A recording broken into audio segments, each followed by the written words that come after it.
Boa noite. Eu fui convidado para apresentar a Marisa Matias. Eu acho que ela está mais do que apresentada, mas como eu sou teimoso, vou tentar também apresentá-la. E vou começar pelo fim, ou seja, pelo ponto a que quero chegar.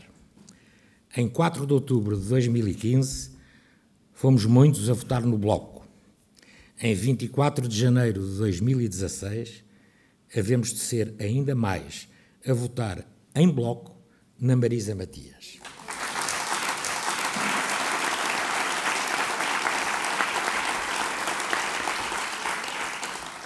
Se queremos uma mulher de confiança como Presidente da República, essa mulher só pode ser a Marisa Matias.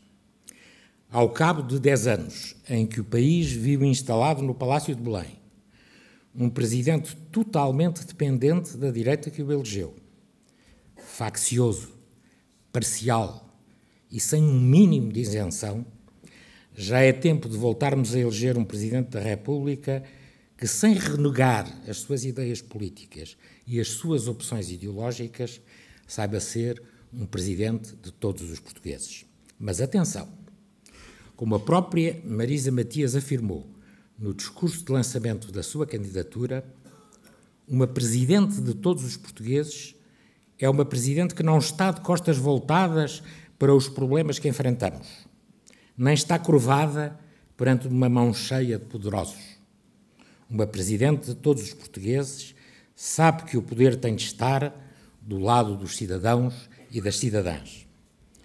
Porque um Presidente da República não pode ser indiferente, e cito apenas alguns exemplos, à pobreza, ao desemprego e à destruição sistemática dos direitos constitucionais dos trabalhadores.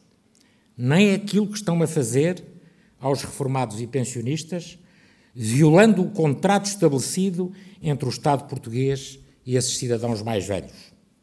Nem à imigração de quase 500 mil de portugueses, muitos deles jovens, cujo direito ao trabalho o Presidente jurou defender.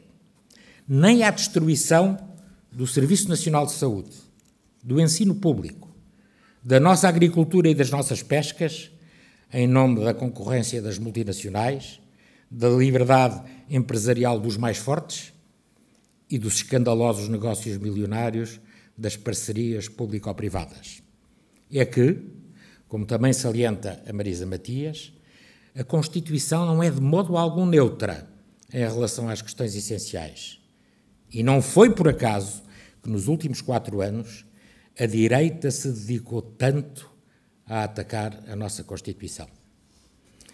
Por outro lado, frases como defender Portugal e defender o interesse nacional, inscritas na Constituição da República, não são expressões vazias apenas para ser citadas nos discursos. Como diz a candidata que apoiamos, a Presidência da República não tem apenas a ver com um Portugal dentro de fronteiras, nem apenas com um Portugal dentro da União Europeia. Tem a ver também com a posição de Portugal no mundo, num mundo cheio de injustiça e de guerras. Comigo, diz ela, ninguém duvida que Portugal estará sempre ao lado da justiça e da paz. E Marisa Matias sabe do que fala, porque, mais do que qualquer outro dos candidatos a Belém, ela conhece bem o país, tanto por dentro como a partir de fora. Tem um currículo notável que fala por si só. Não apenas do ponto de vista profissional, universitário e científico, mas também do ponto de vista genuinamente político e, sobretudo, como brilhante deputada ao Parlamento Europeu, eleita em 2009 e reeleita em 2014. E aqui permitam-me salientar que tive a honra de participar, ainda que modestamente, na campanha para a sua reeleição a convite do Bloco de Esquerda. Não por acaso ela já fora eleita em 2011 pelo voto secreto de 350 eurodeputados, seus pares, como deputada do ano na área da saúde.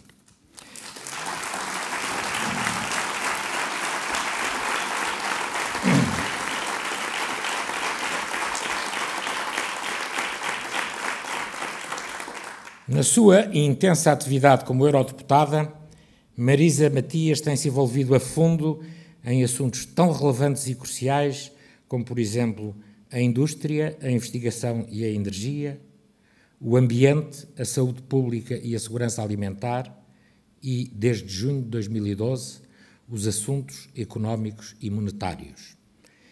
Entre outras funções de relevo que desempenha ao nível do Parlamento Europeu, não posso ser exaustivo, como devem imaginar, é presidente da delegação para as relações com os países do Mashrek, que são o Líbano, o Egito, a Síria e a Jordânia, tendo presidido, inclusive, a uma delegação oficial do Parlamento Europeu que visitou o Líbano, onde debateu, entre outras, a questão dos refugiados.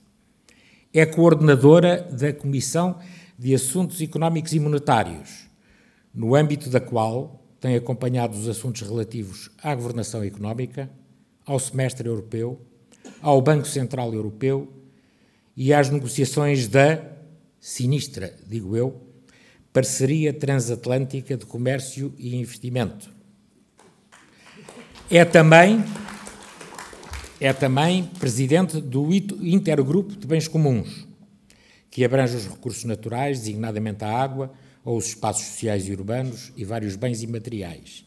É ainda, e aqui puxo a brasa à minha diabetes, co-presidente do Grupo de Trabalho Europeu para a Diabetes.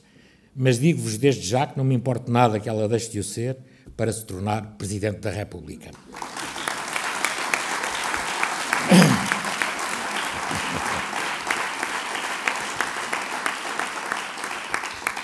Convirá ainda sublinhar que, na qualidade de eurodeputada, e isto é muito importante, a Marisa Matias propôs várias vezes uma moratória à exportação de armas e à aquisição de petróleo em territórios ocupados pelo autoproclamado Estado Islâmico.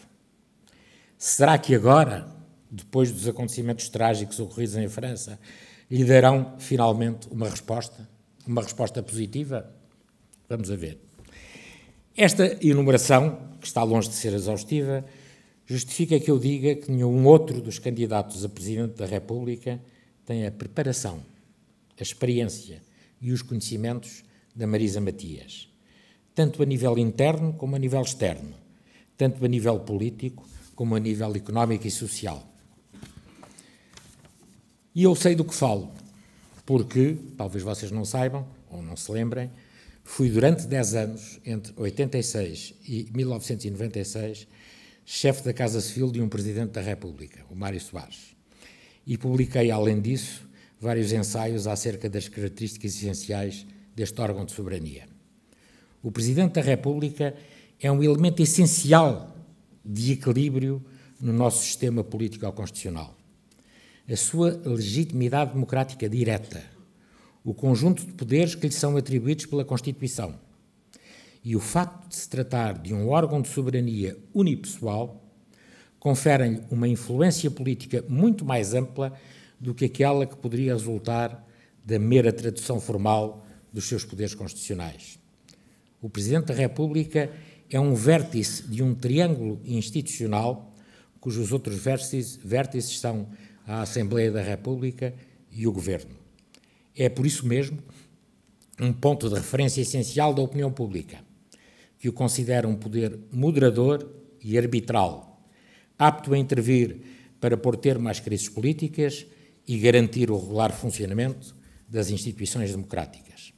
E esse poder arbitral deve ser interpretado na verdadeira acessão dos poderes de um árbitro, isto é, de alguém que está investido na capacidade para decidir soberanamente conflitos entre partes e para penalizar, quando for caso disso, a transgressão ou a violação das regras do jogo democrático.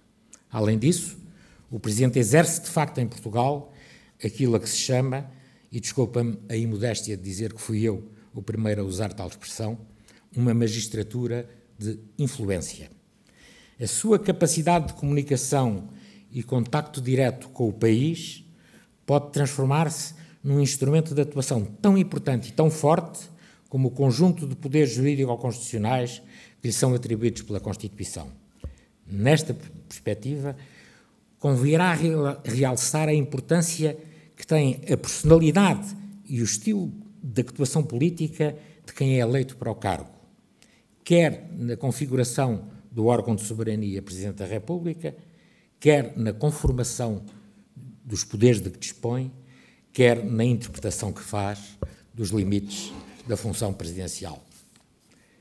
Na sua qualidade de representante da comunidade nacional, embora não disponha de mandato para governar ou administrar, o Presidente deve ser um vetor de integração social, na medida em que a ele diretamente se dirigem as diversas forças sociais, culturais, económicas e políticas nas suas diferentes expressões. Enquanto Presidente de todos os portugueses, também deve ser um vetor de integração política, quando as circunstâncias da vida pública exigirem dele uma ampla capacidade de diálogo e de promoção de consensos a nível nacional. Tudo isto exige o estabelecimento de uma relação de confiança entre o Presidente, o país e os portugueses. Tudo isto a reclamar a eleição para o cargo de alguém capaz de nos inspirar confiança. Nada neste perfil se conjuga com o comportamento adotado pelo atual Presidente da República, Cavaco Silva. Durante os penosos anos dos seus 2 mandatos, foi sempre cúmplice dos partidos da direita e acabou por se tornar no principal apoiante deste governo ultraliberal que impôs ao país brutais políticas de austeridade que empobreceram Portugal e os portugueses. Cavaco Silva não é, nunca foi, um homem de confiança.